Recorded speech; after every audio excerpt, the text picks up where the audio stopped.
Leonard, huge congratulations. How are you feeling after that hard-fought contest? It feels great because knowing that I have a chance to win the game and then I take it out and win the game, it's a confidence builder, definitely. It's 3 opening round matches you've had here, and you've got 3 wins from them. What's the key to your success in the early stages of this tournament? Just basically getting the mind prepared to who I'm playing and what I have to do in the middle of the match, the beginning of the match, and the end of the match to succeed, to move to the next level. And you love your dancing. We've seen that with the walk-on and afterwards on stage. Yes. And obviously the crowd were very much behind you. What was it like to have them roaring you on through the game? Being that this is the 3rd year here, and I know the crowd is feeling the soldier. So it's kind of a confidence booster, you know what I mean? I mean, the crowd, it's a wonderful crowd. I mean, whether they're against you or for you, they're just great. Simple as that. That's all I can say. They're great, you know? And it's Lawrence Alagan or Nathan Aspinall, who you lost to in round 2 here last year, in the 2nd round this year. What do you make ahead of that match? I'm looking forward to playing Luke Humphrey, so what's that saying about the rest of the guys? No, just kidding. But whoever I play next, I'm definitely going to prepare more to face them because guess what? They have to play each other now, and then they got to think about playing me next. So I'm going to be prepared, and when we play, we're going to see what happens. Best of luck. Thank you. Leonard, huge. Field bars. Huge congratulations. Thank you. Right, we're in London, and how does it feel when you've got 3,500 people shouting USA, like Ryder Cup style and things like that? How does that make you feel, and how darts has now transcended the USA to here? Well, I'm also happy that the European nation recognized USA darts when they say that. I don't know how it was when Darren Young and Ray Carver and all those guys came over, if they were chanting the same thing, but I just want it to be known that USA is going to try to make a mark because we had 4 Americans, 2 Canadians of North America. We're trying to put a foothold in this game and play the game and build from that, you know. You've had many special walk-ons here. You could talk us through the ski mask, what the relevance was when you got up on the stage of the ski mask. Well, I told some people that it's like, you know what, I'm gonna do a special thing. Like, wait a minute, they asked me like, what's so special about it? It's like, I'm never flashy like that, but I was like, you know what, I'm gonna put some razzle dazzle to it. That's what we call it, razzle dazzle. And it was kind of I call them the hater blockers. So anybody that's out there hating, that was my hater blockers on. We've seen you do some crazy things. I remember at the Super Series that you'd won, and then you went off to find another darts tournament. You've got a day or so off. Are you going to go and play somewhere else, or is it relax and get ready? Because we know you love to play. If I keep going here, and when I finish, I'm definitely going to find somewhere to play. If I'm going to stop from here back to the USA, I'm going to find somewhere to play some darts. Definitely that. Congratulations, Thank Leonard. you. Mickey plays at his own pace. How Yeah. difficult was he to prepare for? Actually, it wasn't difficult at all because it's more of a. I tell myself I'm gonna give my opponent a certain time to throw. If you see me standing and waiting and he's taking too long, I'll turn around and whatever, do something else, but I didn't have to do that. I was like, oh, he fell right into it, so I'm going up there and do it. So it's just like a regular player, you know what I'm saying? I mean, for those guys that like to shoot faster, I mean, they may have a problem with it, but I didn't have a problem with it, so. As you say, there's great North American representation here at the World Championships. Yes. But Matt Campbell has now lost his tour card. We're not going to have much. I think just Jim Long is the only representative on the Pro Tour next year. Do you think we'll see more players come through at Q School and greater North American representation next year? Oh yeah, I definitely think it will be a lot of North American players because there's guys that are sitting back and watching this and they're thinking to themselves that, what is it I can do? And the answer is get on the line, get on the Aki, throw your darts. Just throw, and see what you can get involved in. What we have the avenues to qualify you to come over here and play, and those guys are going to do it. Modus, we got Ram Jr. over there, Alex Spellman. I mean, the sky's the limits right now, North America. Thank you. Hello, Leonard. Well done on that victory. I just wanted to ask you about the World Seniors Tour, because you were so successful in that circuit, and obviously this year it seemed to have fallen and events were cancelled. What were your thoughts when you heard about that? Oh, I was very upset because I wanted to win some more trophies. Those trophies are heavy, but guess what? I get in the gym, like I get a 45-pound weight and I lift it up like this. You know what I'm saying? Like, yeah, that's a trophy. So, but yeah, it's very disappointing that they discontinued it. Hopefully they'll bring it back, because guess what? I'm still a senior. Thank you, Leonard. Well done today. Congratulations, Leonard.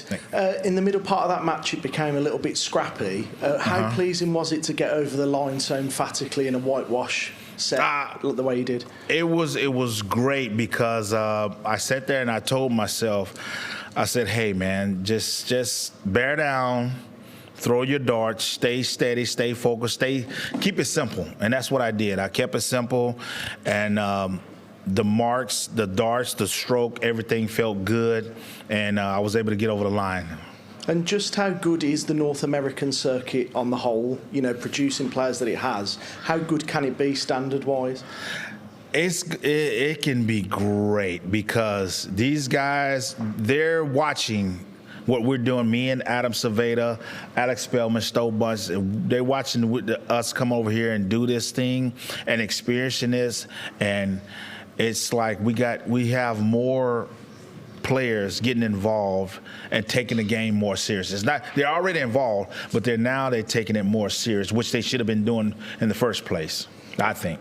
And what are your plans sort of going forward? Because we know that you've dipped your toes in Q School and UK Open qualifying and things like that. Are you just happy to qualify for events like this and you know, the US Darts Masters and things like that, or would you return to Q School? That's a deeper thought in the process of what I'm thinking about. It's very conflicting right now. I'm dealing with a certain hip pain, as everybody saw. If I get that squared away and I get everything else calmed down, who knows? The sky's the limit as far as that goes. Congratulations. Thank you. Leonard, on the ski goggles, I gather it's a US ritual that people wear the goggles so they don't get the champagne. Is that wrong? That's just me. That's just you. That's just you. It's one of those things where the season, it's Christmas time right now, so everybody's got their Christmas hats on with the light shining, the Santa suits and this and that, the elf suits, and I'm just gonna walk in where I go play darts, and I'm gonna shoot darts in goggles. And the stamp. Tell us about that. The stamp is a personal stamp. It's a stamp of me with glasses on, and it has my name under the bottom of it. So where did you get it done? In America? And brought it over? Yeah. Well, I ordered it a while back, and it came when I saw it. I was like, oh yeah, I'm using this definitely at the PDC World Championship. And did the referee and the scorer say no, because you just went over and stamped your mark on the score? No. They looked at me. They were wondering, like, I'm gonna ask them a question. I was like, no, I'm gonna stamp it, and they looked. It was like, oh my God, it's this guy. So you want that, but have you got that score sheet? Can you get that score sheet? I mean, that's a piece of history for you. You know what? That's a good idea. I should have said that. Yeah, but I'm pretty sure they threw it away already. So it was the final score of the match, but they probably threw it away. But that's all right. I still got a stamp, so I can get it anywhere. And presumably Mickey Mansell didn't know you'd brought the stamp on the hockey. Nah, he didn't know. He didn't know. It was in my pocket the whole time. Oh, wow. Leonard, again, congratulations. Thank you. You took the first set pretty much a statement fashion. Yeah. And it seemed like you switched equipment for the second set after throwing almost 100 average in the first set. What was up with that? I think it was one round or two rounds that the darts were flaying, this and that, and I was like, all right, let me switch the equipment to see to keep my dart straight. It was kind of like a trainer thing. So if my darts are flaying, I'll go back to a trainer dart to where I can throw straight and it'll keep me on the track. I don't want to keep doing that. I definitely don't want to keep doing that. But yeah, it was just more of like a trainer just to get back to the basics. Every match or every set in this match was a break. Yes. It seemed after breaking him and on your throw, yeah, you kind of lost the plot a little bit. Is that something that you're struggling with recently, or? Yeah, I think I was thinking about what kind of hamburger I was gonna eat and stuff like that. You know, I'm just like, I tell myself, I say, stop thinking about that. You're right here. Think about what's in front of you, the darts and this and that, and you get hamburger later. Win or lose, you're still gonna get a burger, whatever. But yeah, that's just what it is. I just lost my focus for a second there. Last question. Yeah. There's very few people, especially very few Americans, that can turn this crowd into their biggest fans. Obviously, you've got the element of a showman in you. Mm-hmm. Is it a conscious thing that you do that to kind of take some of the pressure off? From the first year I came here and how I saw that they accepted me, whatever antics that I did or whatever it was, and I went to this, and they started chanting USA, I said, oh, they like me. So yeah, it's definitely a plus that I got the crowd on my side, and man, it's wonderful because like I tell the people over there, they like, how is it? I said, you need to come and experience it. That's all I can tell you. I said, I'm there, I'm playing, I experienced it, but you need to come for yourself, and then they can fulfill that answer for themselves. Congratulations again, Leonard. Enjoy the burger. Thank you. Well done, Len. You've had success on this stage before, but how did that one today compare to the ones you've had in the past? It was more of a challenge because the first 2 years, I got past the first round. And I told myself, I said, okay, I'm 2 for 2 getting past the first round. Let's make it 3 for 3. But there's an exclamation point on it because I played Aspinall in the second round last year. And if maybe, possibly, I don't know, I'll play him again this year, it's going to be, I gotta work something different to put on, and you know what I'm saying, and say I get past that second round. Say if it is Aspinall, yeah, how determined are you going to be to, you know? I'm going to be very determined, but when we're in the back room, in the players' room, I'm just going to follow him around. I'm going to shadow him. I'm going to let him know, hey, my hand is in your pocket. Let's go, you know, let's get a drink, whatever. I'm going to do something to disturb him and throw him off his game, you know. Congratulations. Thank you.